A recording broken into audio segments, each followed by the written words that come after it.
The great space station called Nexus Prime slowly turned in the darkness of space. It was huge, bigger than most moons, and it gleamed like a silver coin under the light of distant stars. Ships from all over the galaxy came here. Today was special. Today was the day of the Galactic Tribal Council. Inside the station, beings from 47 different worlds walked through long hallways. The walls were white and smooth, and lights in the ceiling made everything bright. But what made people stop and stare was not the beautiful station, it was the weapons. Every group carried weapons. The Vorthak walked on 6 legs, their bodies covered in hard shells like giant bugs. Sharp spears that glowed with blue fire hung from their backs. When they moved, the spears made soft humming sounds. The Zalani looked like walking crystals, tall and thin, with bodies that caught the light and threw rainbows on the walls. They carried devices that looked like musical instruments, but everyone knew they could make sounds that would break bones. The Florins were the strangest to look at. They seemed like walking trees, with green skin and leaves for hair. But their arms ended in thorns as long as knives, and purple poison dripped from their fingertips. Even the small Chilak, who looked like fuzzy balls with big eyes, had metal, claws that popped out of their soft paws. Then there were the humans. Ambassador Jehoon walked calmly through the security area. His team followed behind him. They wore simple black clothes with silver buttons. Their hands were empty. No weapons hung from their belts. No armor covered their bodies. They looked like they were going to a business meeting, not a gathering, of the most dangerous beings in the galaxy.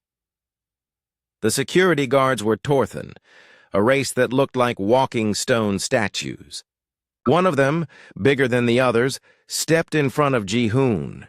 His voice sounded like rocks falling down a mountain. "Human delegation, please present your weapons for scanning." Jehoon smiled. It was a calm, peaceful smile. "We carry no weapons."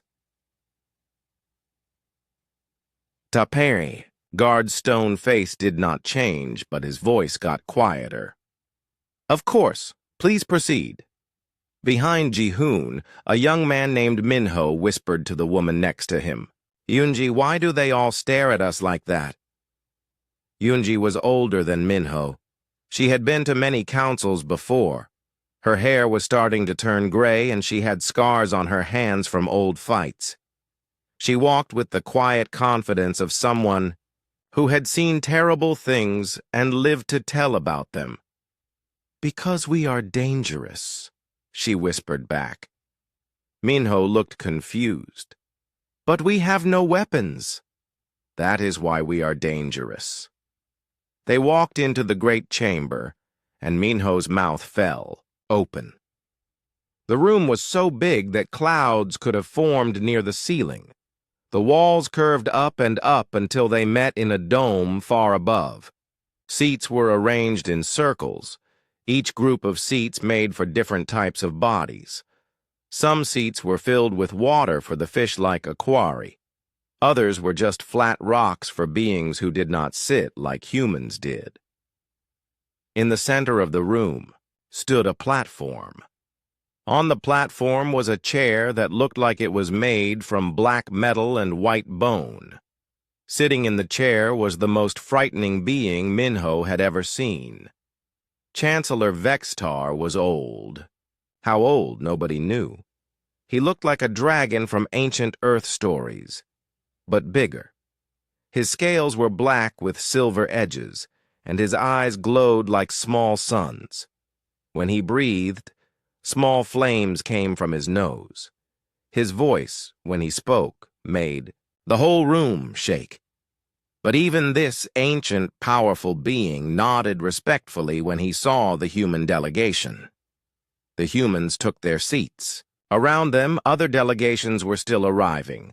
The Brutari came last, and when they entered, everyone turned to look. The Brutari were new to the council. They looked like bears that had learned to walk on two legs and wear clothes. Their leader, Commander Thakmor, was the biggest of them all. His fur was black with gray streaks, and his eyes were the color of blood. Scars covered his arms and face. His claws were as long as human fingers, and sharp enough to cut through metal. Thakmor looked around the room, studying each delegation. When his eyes found the humans, he stopped and stared. He leaned over to one of his officers and said something in the growling language of his people. The officer nodded and pointed at the human's empty hands. Thakmor's lips pulled back, showing teeth like white daggers. Chancellor Vextar stood up from his chair. The room became quiet. Even the whispers stopped. "We gathered today as we have gathered for 10,000 years.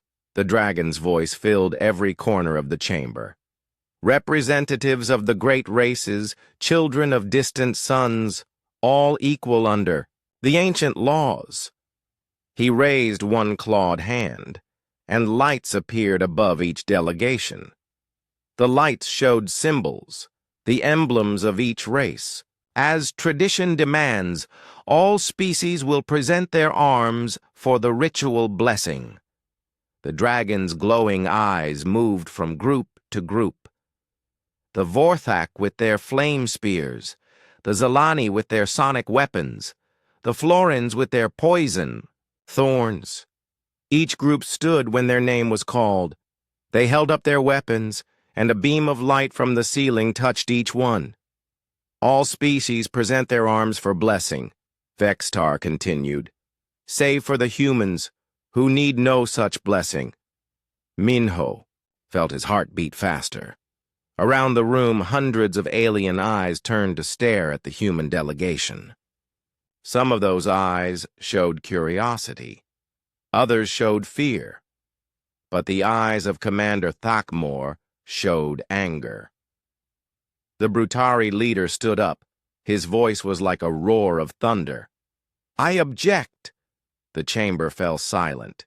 Even Chancellor Vextar seemed surprised. "You object to 10,000 years of tradition?" the dragon asked. "I object to favoritism." Thakmor's claws extended with sharp clicking sounds. "Why do these soft, weak humans get special treatment? They have no fangs, no claws, no natural weapons at all. They are prey animals trying to sit at the table of predators." Murmurs started around the chamber. Some agreed with Thakmor, others looked nervous. The humans sat quietly, their faces showing no emotion. Jihoon stood up slowly. He was not tall, compared to most of the beings in the room, but something about the way he moved made everyone watch him. "Commander Thakmor," he said, his voice calm and clear, "you are new to this council, so you do not understand our ways. There is a reason humans carry no weapons here." "Then tell me," Thakmor roared, "what makes you so special?" Jihoon looked around the room, meeting the eyes of delegates from dozens of worlds. When he spoke again, his voice was soft, but somehow everyone could hear him clearly. "We are special, because we are the only race here that chose to give up our weapons. Every other species in this chamber carries the tools of war because they have never learned to fight without them. We humans learned long ago that the most dangerous weapon is not made of metal or energy." "Then what is it?" Thakmor demanded. Jihoon smiled again, but this time the smile was different. It was the smile of someone who knew secrets that others could not understand. "The most dangerous weapon," he said quietly, "is knowledge." The chamber erupted in confused voices. Delegates argued with each other in dozens of languages. But through it all, Commander Thakmor stared at the humans with growing suspicion and anger. Something was happening here that he did not understand, and Thakmor hated things he did not understand. The noise in the great chamber grew louder. Delegates from different worlds argued in voices that sounded like music, like grinding rocks, like the calls of strange birds. Some supported Commander Thakmor, others defended the humans. But nobody could give him a clear answer about why humans were different. Thakmor stood in the middle of his delegation, his massive form towering over the other Brutari. His black fur bristled with anger, and his red eyes burned like coals. He had led his people through 20 years of war to earn their place in this council. He had killed enemies with his bare claws and won battles against impossible odds. He would not be made a fool of by soft-skinned aliens who carried no weapons. Silence! Chancellor Vextar's voice boomed through the chamber. Fire shot from his nostrils, and the arguing stopped immediately. The ancient dragon's glowing eyes fixed on Thakmor. "Commander, you have made an accusation of favoritism. This is a serious charge." "I have," Thakmor growled. "These humans sit among warriors, like children at a table of adults." "Show me their claws!" He extended his own claws, each one as sharp as a razor. "Show me their fangs!" His lips pulled back to reveal teeth that could bite through steel. "Show me their venom, their armor, their natural weapons. What makes them worthy to sit here?" From the human delegation, an old woman stood up. Her hair was silver white, and her face was lined with wrinkles, but her back was straight, and her eyes were clear. This was Dahyun, the council's historian. She had been coming to these meetings longer than some of the other delegates had been. "Alive, Commander Thakmor," she said, her voice carrying easily through the vast chamber. "You ask what makes humans dangerous. The answer is not in what we carry, but in what we know. Words," Thakmor spat. "You speak in riddles like a coward." Dahyun walked to the center of the chamber, moving slowly but without fear. As she walked, the walls around them began to change. Holographic displays appeared, showing images from across the galaxy. "Let me show you something," she said. The displays showed a battlefield on a distant world. Brutari warriors fought against an enemy army. The Brutari were winning, using their claws and teeth and natural strength to tear apart their foes. "This is the Battle of Korth Prime," Dahyun continued. "Your people's greatest victory. 7,000 Brutari defeated 30,000 Kalari soldiers." Thakmor's chest swelled with pride. "Yes, we crushed them like insects." "You did." The display changed, showing the human delegation's seats. "And we watched, we studied, we learned." The image shifted to show a detailed map of the battlefield.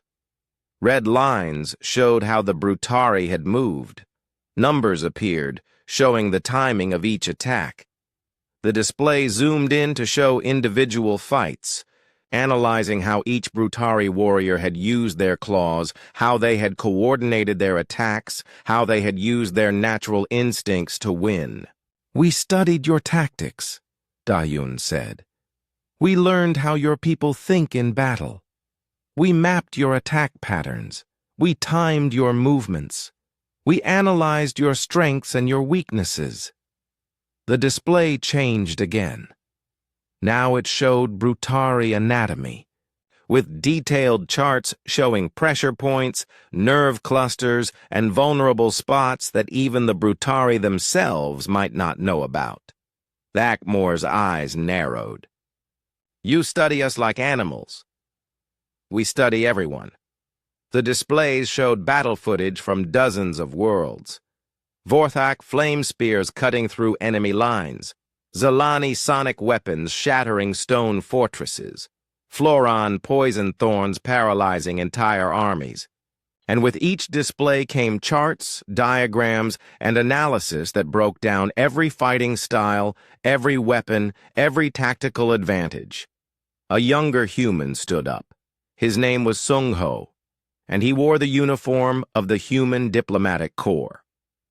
Unlike the others, he had the bearing of a soldier, even though he carried no weapons. Every other species learned to fight with the tools evolution gave them, Sung Ho said. You have claws, so you learn to slash.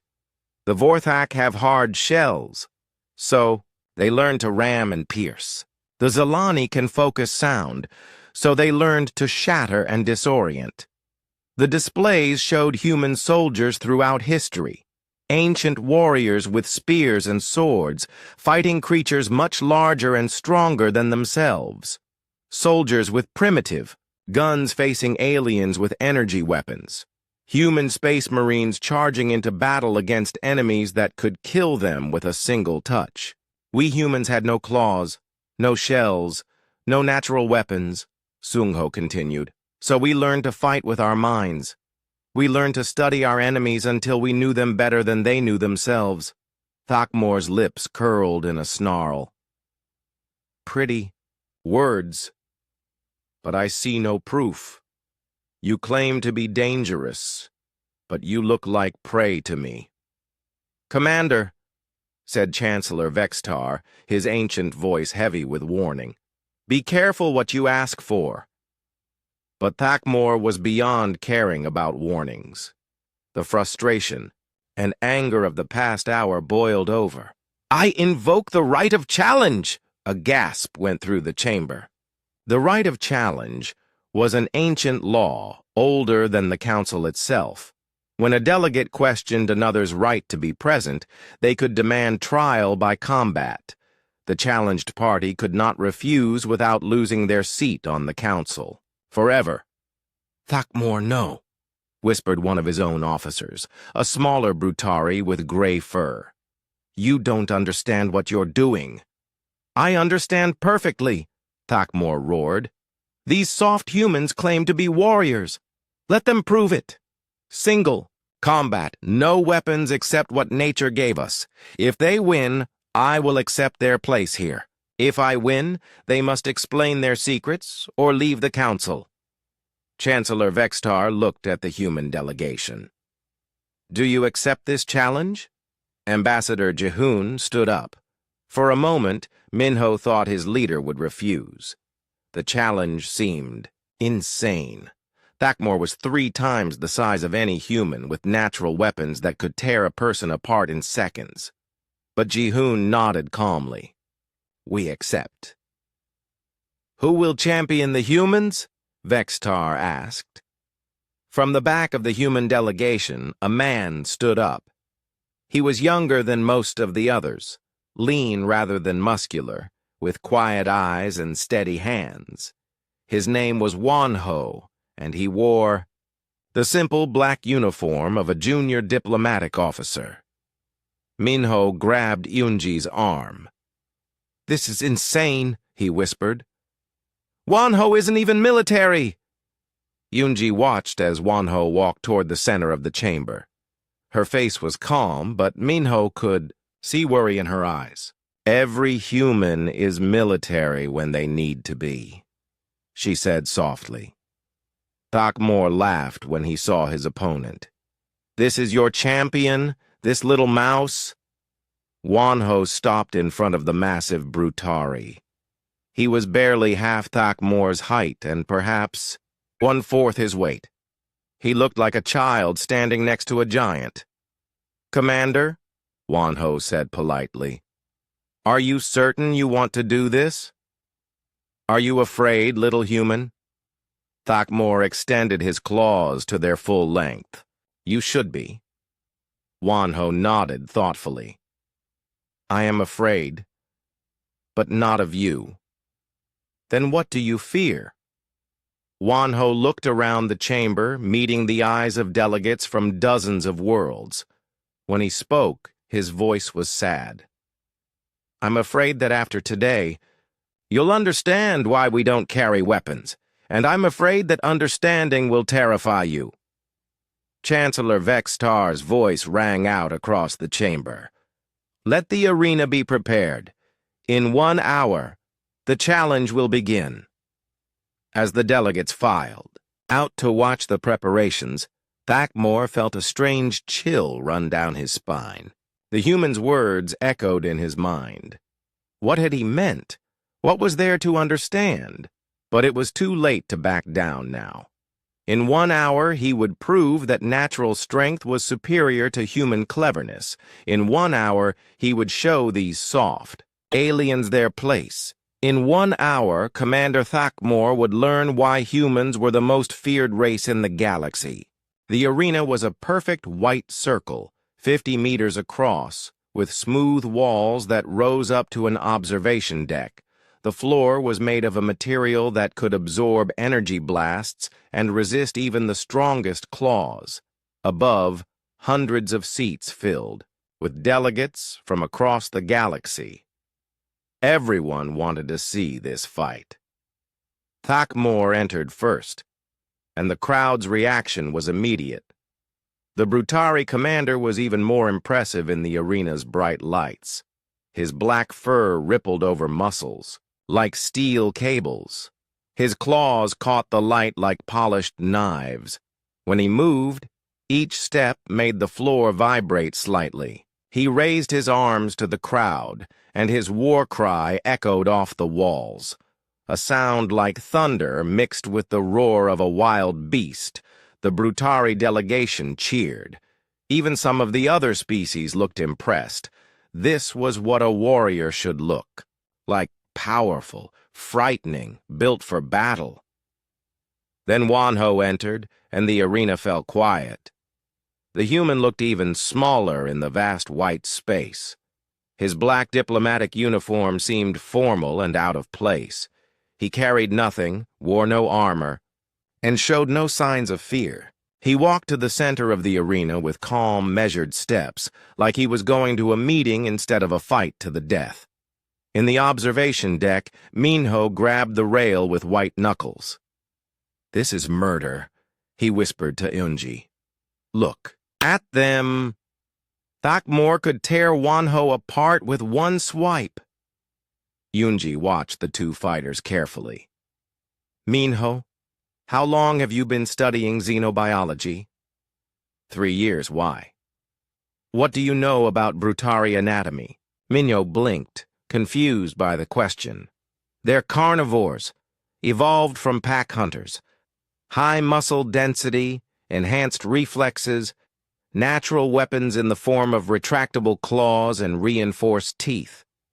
Their weakness is the same as most predator species. They rely too heavily on intimidation and overwhelming force." "Good. And what do you know about human anatomy?"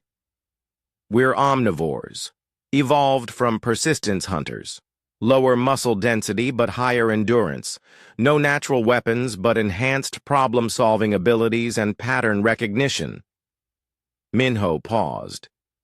"Enhanced adaptation to new environments and situations." Unji nodded. "Keep watching."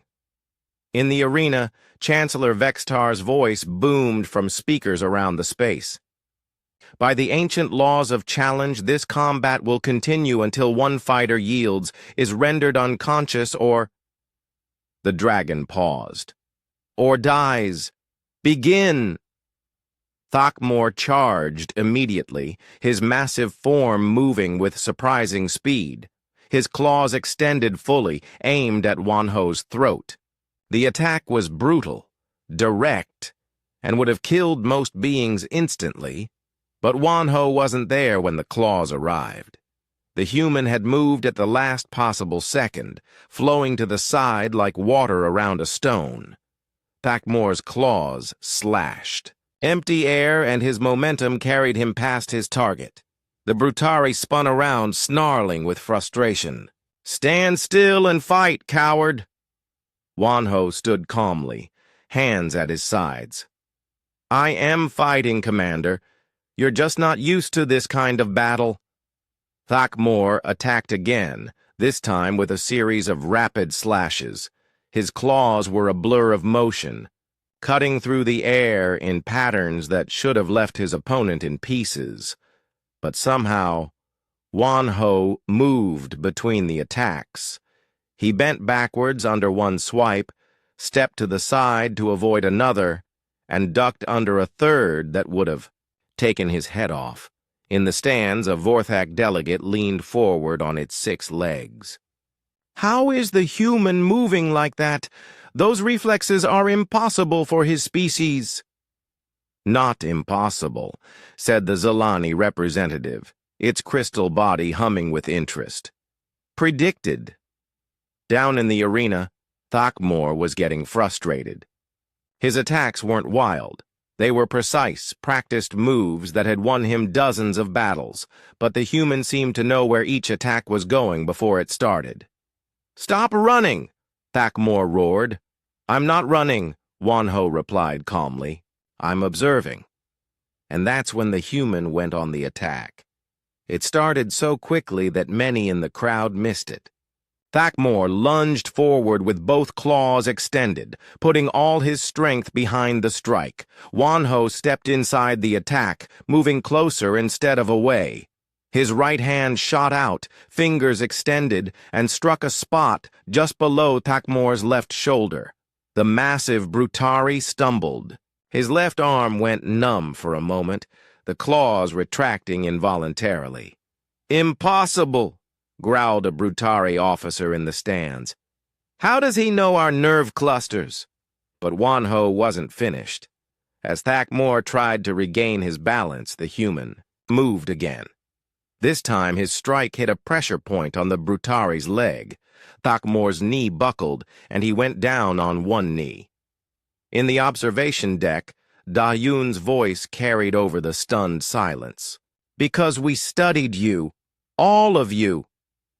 For 300 years, humans have been learning how every species in this council thinks, moves, and fights." The displays around the arena lit up, showing detailed anatomical charts of every major species. Brutari nerve clusters glowed in red on the diagrams. Vorthak joint weaknesses appeared in yellow. Zalani crystal fracture points pulsed in blue. "We know exactly where to strike every species to cause temporary paralysis," Da-Yun continued. "We know which pressure points will cause unconsciousness without permanent damage. We know how each race moves, how they think, how they react under stress." In the arena, Thakmor struggled to his feet, his left arm still mostly numb. "You fight like a coward! Use your strength!" "This is our strength," Wanho said quietly. He moved forward again, his hands moving in patterns that looked almost like a dance. Every strike hit precisely, targeting nerve clusters with surgical accuracy.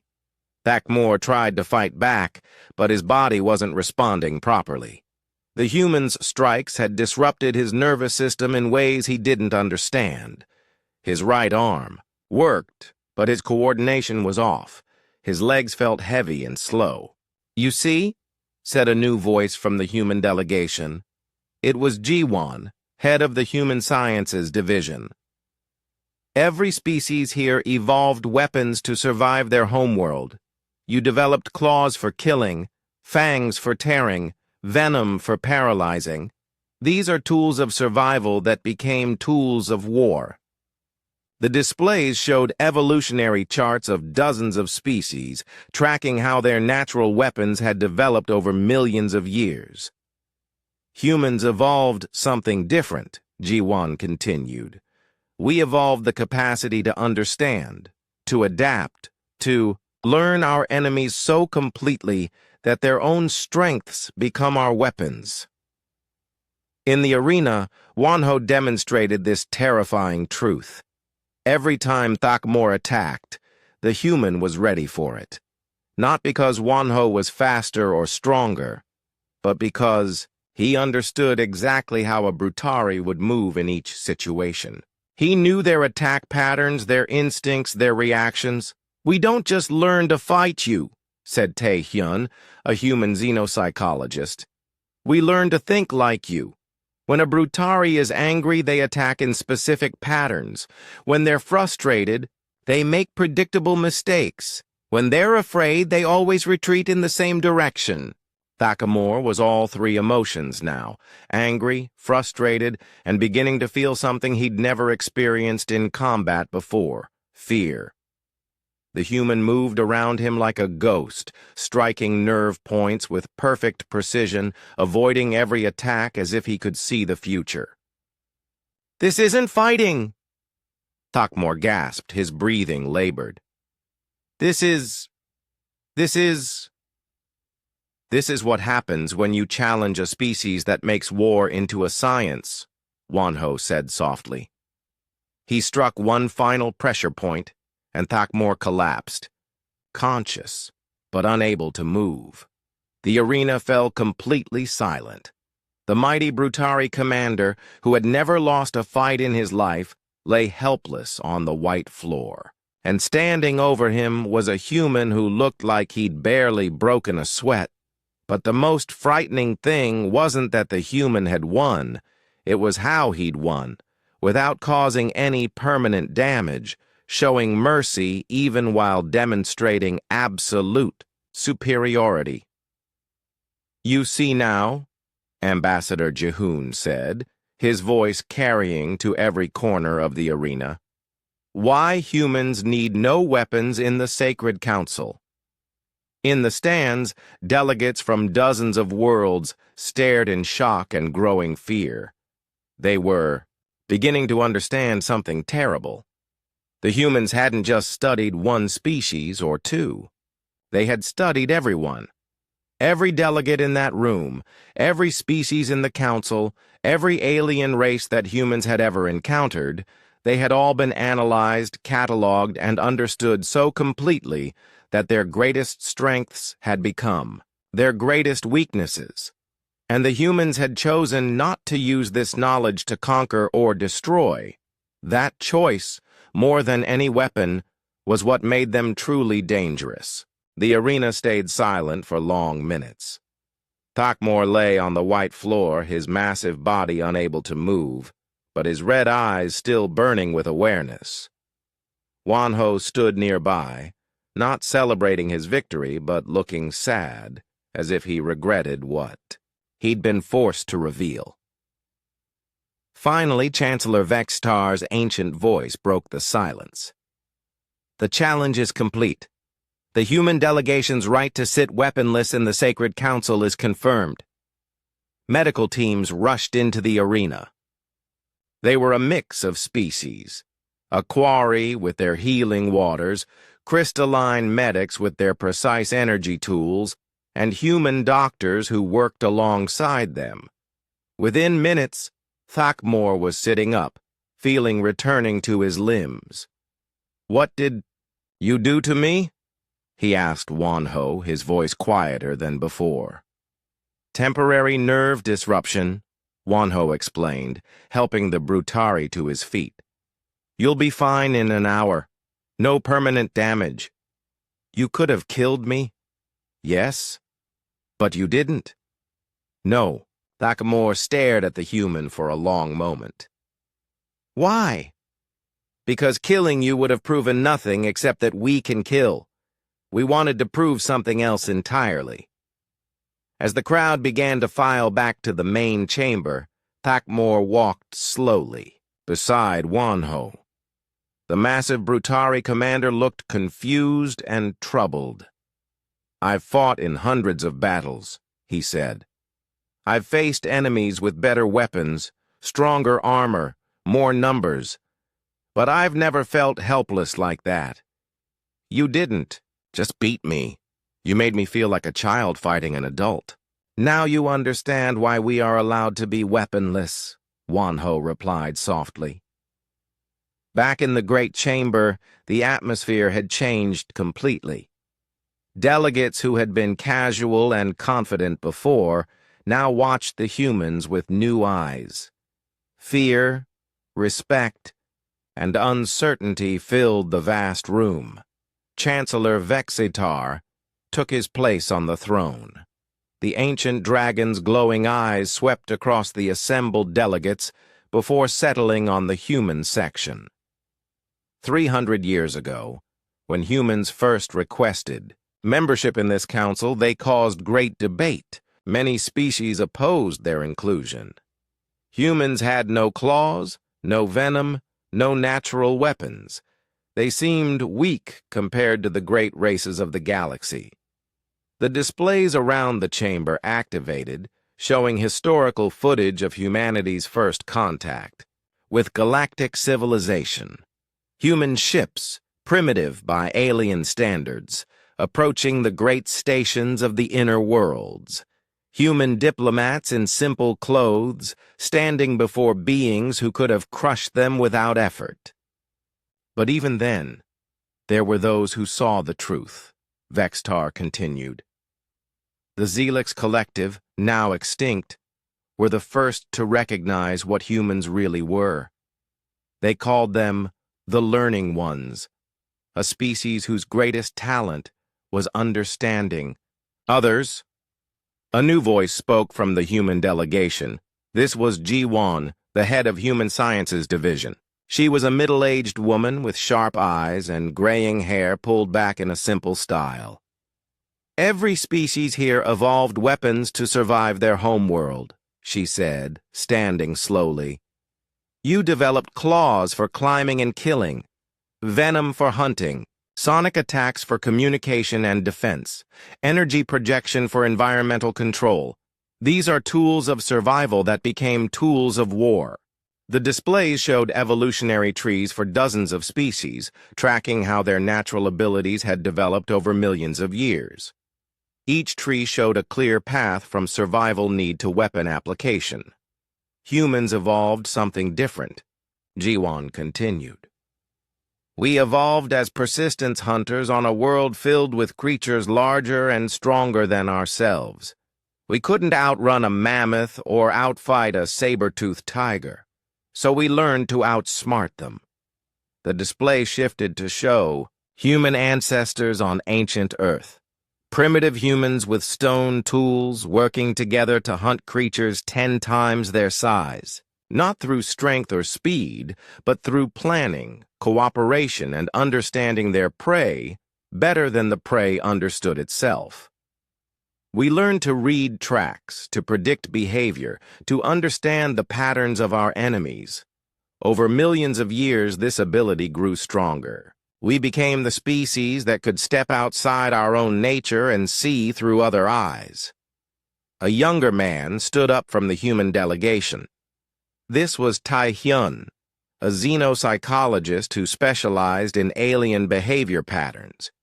His job was one that existed only among humans, the scientific study of how other minds worked.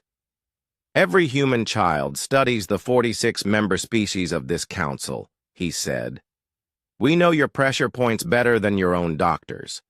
We understand your fears better than your priests. We can predict your tactics better than your generals.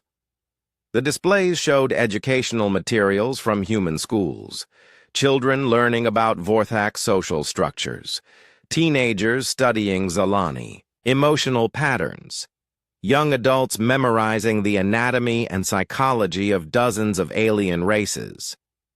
By the time a human reaches adulthood, Taehyun continued, they know more about most alien species than those species know about themselves.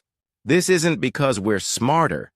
It's because we evolved to make understanding others our primary survival skill. In the audience, delegates shifted uncomfortably. The Vorthak representative's antenna twitched nervously. The Florin's leaves rustled with anxiety. Even the crystalline Zalani seemed to dim slightly. But it was a young woman from the human delegation who spoke the truth that made everyone truly afraid. Her name was Yuna, and she was the youngest diplomat in the chamber. She had just graduated from the Human Diplomatic Academy, and this was her first council meeting. When she stood up, her voice was clear and steady, but her words carried a weight that made the vast chamber feel suddenly cold. "The real reason we're allowed to be weaponless," she said quietly, "is because if we ever chose to be armed, if we ever decided to combine our adaptive intelligence with purpose-built tools of war, there would be no more council. There would be no more anyone else." The silence that followed was deafening. It was the sound of an entire galaxy of intelligent beings realizing they had been sitting next to their potential destroyer for 300 years. "You're saying you could destroy us all?" asked the Aquari representative, its translated voice rippling with fear. "Not could," Yuna corrected gently. "Could have.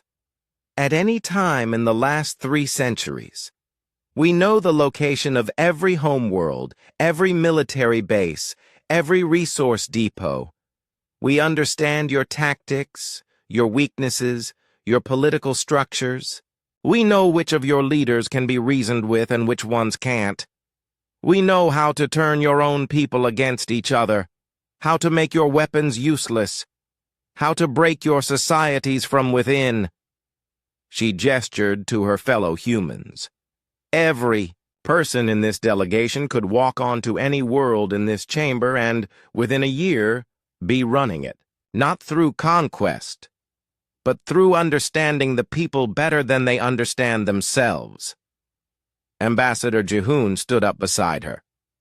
"The classified records will show that in the past 300 years, humans have prevented 14 wars, stopped 7 genocides, and saved countless billions of lives across the galaxy. Not through military intervention, but by understanding the root causes of conflicts and solving them before they became unsolvable."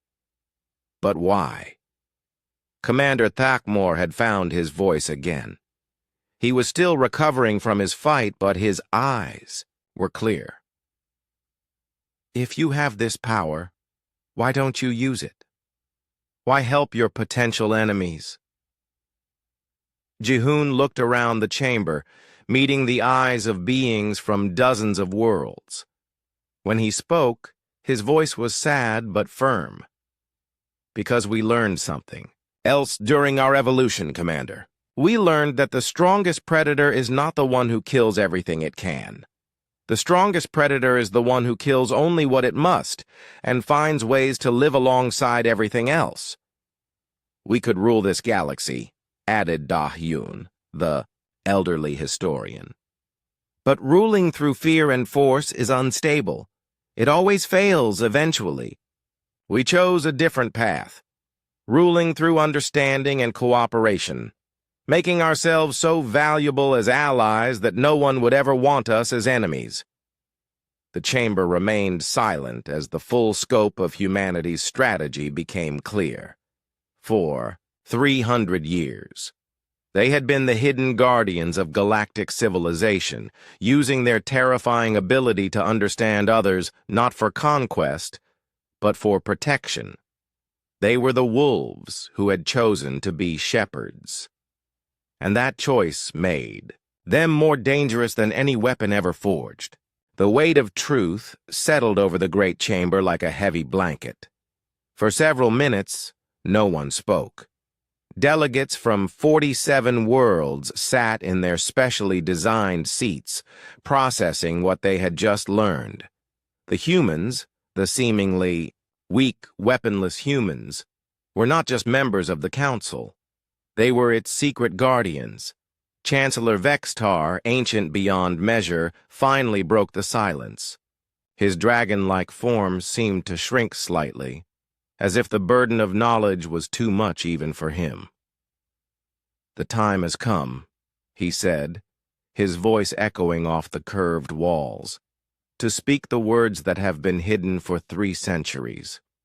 Words known only to the sitting chancellors and the human delegation heads." The great dragon stood from his throne, and the chamber's lights dimmed. Above them, holographic seals appeared, the official emblems of galactic law, glowing with ancient authority. I invoke the Revelation Protocol, Vextar announced. Let the Accords of Harmony be unsealed. The holographic displays around the chamber shifted, showing a document that most of the delegates had never seen. It was written in the formal script of old galactic law, with signatures from species long extinct and civilizations that had risen and fallen since its creation. Ambassador Jihoon stood up slowly and began to read from the ancient text. His voice was calm, but there was sadness in it, the sadness of someone who had carried a heavy secret for too long. The Accords of Harmony, established in Galactic year 27521, when humanity first joined the Tribal Council. Article 7, Subsection 3, Classification Level, Absolute Secret. He paused, looking around the chamber. Humanity agrees to enter the Galactic Council bearing no weapons, as a gesture of perpetual peace and evidence of our commitment to diplomatic solutions. This gesture is given freely as recognition that our greatest weapon has always been our capacity to understand those who would be our enemies and to choose not to use this understanding to destroy them. Murmurs rippled through the chamber. Some delegates looked confused, others frightened, and a few seemed angry. An elderly woman stood up from the human delegation. This was Min Young, the Council's eldest human diplomatic veteran. She had been coming to these meetings for over 60 years, and her white hair and lined face showed the weight of all those years. Every negotiation, every trade agreement, every peace treaty for the past 300 years, she said quietly. We could have dictated terms. We could have manipulated, coerced, or conquered. We knew your weaknesses, your fears, your desires better than you knew them yourselves. She walked slowly to the center of the chamber, her old legs carrying her with dignity despite her age. Instead, we chose to understand you well enough to find solutions that benefit everyone. When the Kalari and the Throban went to war over water rights, we didn't choose a side. We found underground rivers that both species had missed and showed them how to share the resource fairly. The displays showed historical footage of the Kalari-Throban conflict, a war that had raged for 50 years until human mediators found a solution that satisfied both sides in just 3 months. When the crystalline plague threatened to destroy the Zalani homeworld, we didn't demand payment for our help. We studied your biology until we understood how your crystal bodies fought disease, then taught you to heal yourselves. More footage showed human scientists working alongside Zalani researchers, teaching them techniques that saved billions of crystal beings. When the Vorthak rebellion threatened to tear apart the inner colonies, we didn't send troops to support either side. We identified the real source of the conflict, a misunderstanding about territorial rights that had festered for decades, and helped both sides see the truth. Commander Thakmor, still weak from his fight but able to stand, raised his massive hand. You speak of help, but I still don't understand. Why? Why help species that could be your enemies? A young man from the human delegation answered. His name was Seok Jin, and he was the strategic advisor who helped plan human diplomatic missions across the galaxy. Commander, your people have been at war with the Kalari for 6 generations over mining rights in the Theta Nebula, he said calmly. We've spent 3 months studying both your species' psychological profiles, cultural needs, and resource requirements. We have a proposal that would give both species what they actually need, rather than what you think you want. Thakmor's red eyes widened. You studied our war? We study all conflicts, Seok-jin replied. The Theta Nebula contains enough rare minerals to supply both civilizations for 1,000 years. But you're fighting over the wrong planets. The worlds you're both trying to claim have only surface deposits. The real treasure is in 3 uninhabited systems that neither side has even noticed. We could show you how to mine those systems together, using Brutari strength and Kalari technology, and both species would be wealthier than either could be alone. The Brutari commander stared at the human for a long moment. You would help us? We help everyone, said Ambassador Jehoon simply. That's what we do. As the session continued, more examples emerged. The humans had secretly guided Galactic civilization for 3 centuries, preventing wars, solving resource conflicts, and helping species overcome challenges that would have destroyed them. They had done all of this while pretending to be just another member species, hiding their true capabilities behind empty hands and peaceful smiles. But there's something else you need to understand, said a voice from the back of the human delegation. This was Minseok, a young cultural observer who looked barely old enough to be at such an important meeting. Species 48 requested council membership today. The chamber stirred. A new species joining the council was always significant. News. The Drakmari hegemony, Minseok continued, reading from a datapad. A warrior culture from the Outer Rim. They've been watching our broadcast of today's proceedings. Images appeared on the displays showing the Drakmari, beings that looked like walking metal statues, with bodies made of living steel and eyes like blue flames. They were known throughout the galaxy as conquerors who had never been defeated in battle. They've seen what happened here today, Minseok said quietly. They've seen a human defeat a Brutari in single combat without weapons. They've learned that humans study every species in the galaxy, and they've decided they want to test themselves against us.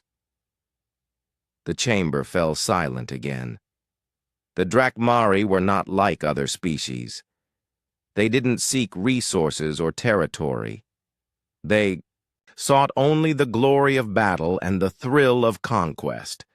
If they were coming to challenge humanity, it meant war. But Ambassador Jehoon just smiled. It was the same calm, peaceful smile he had worn throughout the day. Target understanding.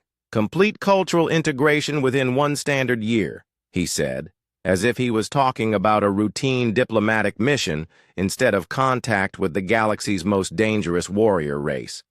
He looked around the chamber one more time, meeting the eyes of delegates who now understood the true nature of the beings sitting among them.